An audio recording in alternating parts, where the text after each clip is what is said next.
Hey, what's up, guys? So, yes, last night a huge monumental event happened, the season finale for Star Wars Rebels Season 2. Now, Star Wars Rebels Season 2 was a pretty good season overall. I think they had some good episodes, they had some okay episodes, they didn't really have any bad ones, but, they had some really top-notch episodes, and they had some good, and then they had some okay episodes. I think this is definitely above all of them. This episode was far beyond anything that this show has really provided. I really did like this season finale. Maybe because they just had, the characters actually in there from the Clone Wars, and from the, unlike how they did for season 1. Even though I did love the season 1 finale, I liked this one a lot better, and I think season 2 is a stronger season than season 1. I do like that a little bit more. But definitely I really did love this episode. A lot of good things happened. So where do I start? I think Darth Maul was was used very well. So because I really did like kind of how he was.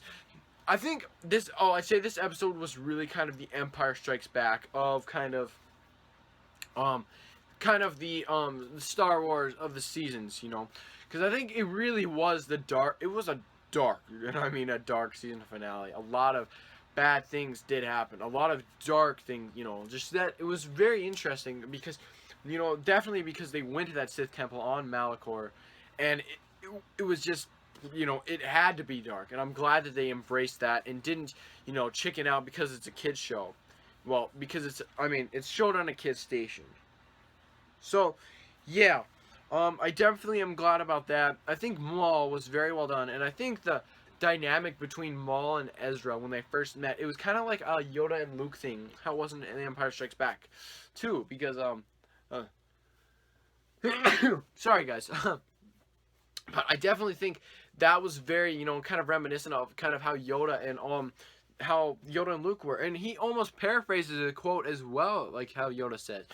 And even Ezra's like, I can't lift this stone, and he's just like, yes, you can, use the anger, except he kind of used the other half, but they both, I felt like it was kind of going down that path, and I'm glad that they did that because it's good to show, kind of thing. And I really kind of did like to see kind of the different kind. This is a different side of this, because we've seen the Jedi training, we saw that with Luke. We haven't really seen a Sith being trained before. So kind of Ezra, I'd say, was kind of the start of that. And I think I'm hopeful, fingers crossed. Now, I don't want this to be a bad thing, but I hope he kind of turns bad. I think it would be interesting to see his character turn like that because of the situation and the environment that he's in.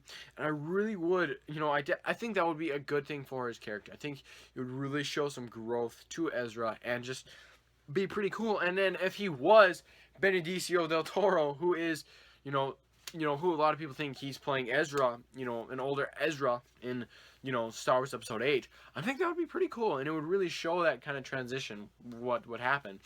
But definitely, I thought Maul was very fantastic. I really did like to see that battle, him and Ahsoka, and I really did like that he was like, do not hesitate, Ezra, when he just killed the Seventh Sister, and then, did he kill the fifth brother too? I think he did, yeah, he killed the fifth brother. He killed the fifth brother and seventh sister.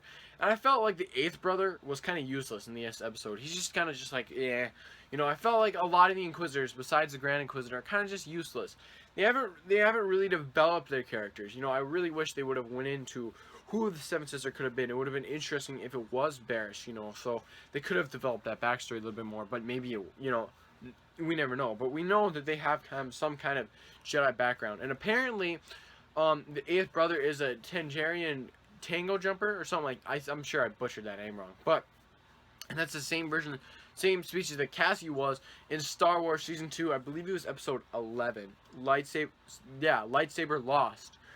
And she's the one that steals Ahsoka's lightsaber. So definitely I really did like that. Even though his character was kind of useless, it was cool to kind of see that happen. Now, something I didn't like was kind of the helicopter thing that they did with their lightsabers. I thought it was, when they would fly away, I was like, no, please no. I thought it was cool when they were coming down, to show, kind of that. But when they would just jump up, and they would fly away. You know, why I would just, you know, they don't need to do that. They are, you know, they are these Inquisitors. They can jump, just jump, you know, away or something, you know. You know, and you kind of have some ability to the Force, so, you know, you won't, you know, hurt yourself. You can just kind of take it easy, you know, when you jump. But I would have preferred, you know, to see something like that, not so like just. I thought that was just really goofy. I was not a fan of that, but I'll get used to it. I know I will. Yeah, I think it was. And another thing, the kind of battle between um, Kanan and Darth Maul was very well done. Now, guys, I'm probably not going to talk about everything I want to go over in this video, and I'm sorry, but I'm going to try and get a lot of the big things that I really loved about the episode in this, you know, video. So, I think that fight, you know, after he blinded his eyes, see, I almost went blind there by hitting myself, but how he blinded his eyes and then he just picked up the Temple Guard mask and just put it on. And I was thinking, is he doing like a callback to the Inquisitor? Because the Inquisitor was a Jedi and he was like, you are what I once was, a Jedi Knight. So maybe, you know, I don't know if it was, but I think that would be really cool. You know, it would be interesting for his character to be like that, just like, yes, you know. But I understand why they did it, is because they had to cover it, because they didn't want to scare the kids when that happened. And I think if this would have been on the Clone Wars, we would have seen that happen. I don't think we would have seen a mask. We would have actually seen him without his eyes fighting Darth Maul, and I think we would have seen him actually kill the seventh sister and the fifth brother. You know, actually to see the lightsaber go through them or something. Maybe on Cartoon Network, because they can do a little bit more. But on Disney XD they can't show as much because, you know, it's just not it's not so good. But I definitely did like to see that, you know how Kanan had to rely on his other senses. He had to rely on his hearing, and it was kind of like, oh my god, this is such a daredevil thing, you know. And it was cool how he kind of beat Darth Maul, and I really did like that. And then he just throws him over the edge, and he survives, and he flies off at the end of the episode. So yes, the big climactic thing. Well, I'm going to talk about a little bit Ezra and Kanan first, but I think the little crossguard lightsaber thing, I thought that was pretty cool. It was unique. It was just like a split 3-second thing. It clicked. Ezra turned it on. You know, it beamed on, and then it turned off right away. So I thought it was very cool. I liked to learn the background of the Jedi Temple. It was very cool to kind of see that there was a big war that happened there. You know, that was cool. And I did like to see that they actually got the holocron, and I like to see that they actually kept with the Sith, that only, you know, that the rule is two. So two people had to, you know, kind of go out through the temple and to make it work, you know, the way it needed to. And turns out that the temple was turning into a super weapon of some sort. So I was kind of curious what would have happened, you know what could have happened, and what information is in that holocron, which is gonna be interesting. And I think Kanan is kind of being like a Ram Koda character now. He kind of reminded me of that, you know, because he's got the blindfold and the ponytail. So I thought, yeah, that's kind of cool. And I did like at the end of the episode, the last shot of the episode was Ezra opening the holocron and the little red under his eyes. So that was pretty cool. But yes, the big climactic thing right at the end of the episode, I'm going to talk about this.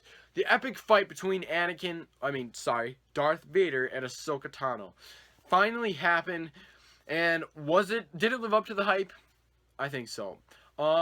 Definitely it was very well done. It didn't, I was thinking right away, oh man, this is way too short. But I think it doesn't matter.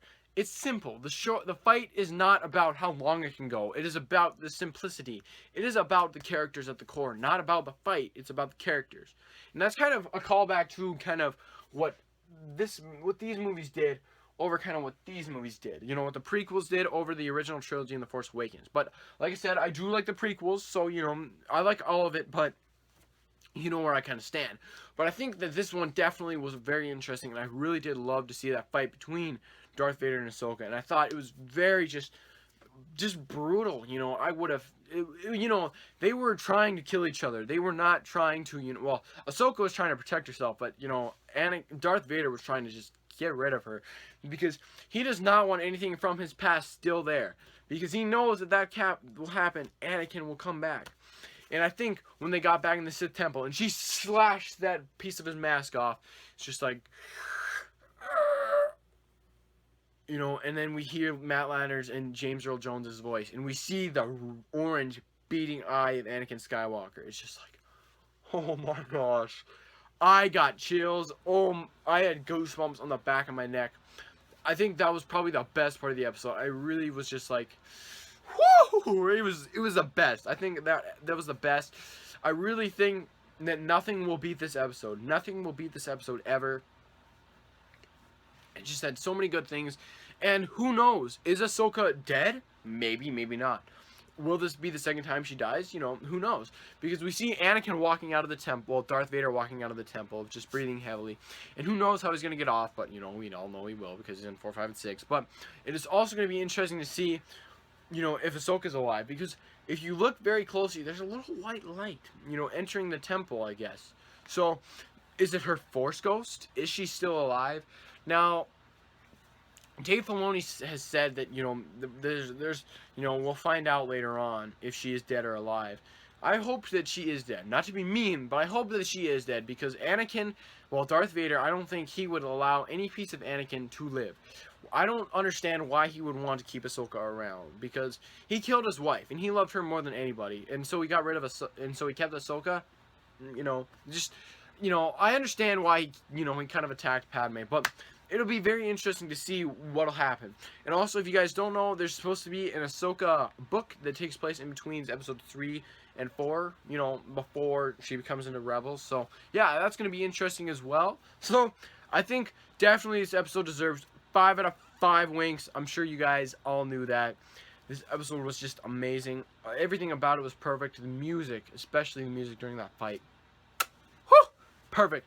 But I'm going to be doing a Season 3, what I want to see in Season 3, which will be interesting. So yeah, I'll be doing that later on down the road. But yeah, guys, that's it for my Star Wars Rebels. So I'm Jay Wink, and I'm winking out. See you guys later.